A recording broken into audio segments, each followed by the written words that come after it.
Ito na yung version 1. Bali 6 na taon bago natanggal, napapalitan na yan, no? Ayan. Kaya napakahirap iliko. Tapos kinain na ng kalawang yung pinaka-thread eh. Halos bago ko nga matanggal yan, kailangan pang gamitan ng Kobe, shoutout, tsaka langis.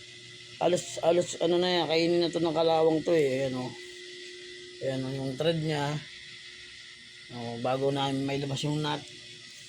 Yung isang nut nga sira na eh. Ayan. Kalawang na siya.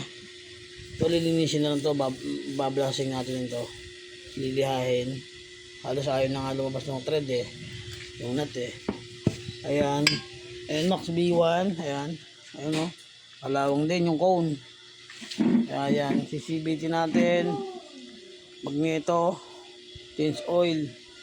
Papa to. Nangyayari kasi yan sa mga pag walang mga tie hugger sa likod, umaangat ng tubig. Ito. Wala kasi din nalagay dito ng extension, fender pit. Yan. Kaya nangyayari yung ganyan na senaryo, kalawang. Kaya yung mga may matatagal na motor na hindi halos na anuhan, yan, sure yan. Kalawang na yung ball race niyan. Ball race din ang ilalagay natin dito, yung C-Works. Tapos grasa na high temp syempre.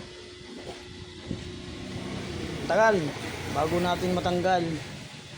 Kaya kailangan lang ng tiyaga para matuwa yung napapagawa. Bali si Papa ay umalis muna. Mamaya na lang niyang babalikan hapon. Yon. Ito nga oh.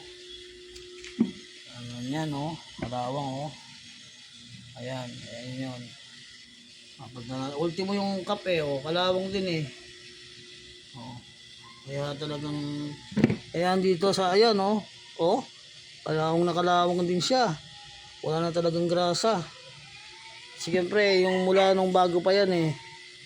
Nauulanan. Kaya ganyan yung sinapit ng manibela. Eh sobrang busy ni Papa. Ano siya, trabaho, bahay. Yan yung nangyari. Kaya inalalayan natin na wag may masirang iba. Kasi ang kinakain na ito ng ibabaw eh oh. Lumapos na nga dyan yung lock eh. Buti naanuhan ko pa ng ito. Siyempre papasalamat tayo dyan sa Kobe at yung langis natin. Ayan. Maraming salamat sa mga may ganyang mga ano liquid spray. O ayan. Sige po. Tayo magsisimula na uling gawin to. Version 1 NMAX.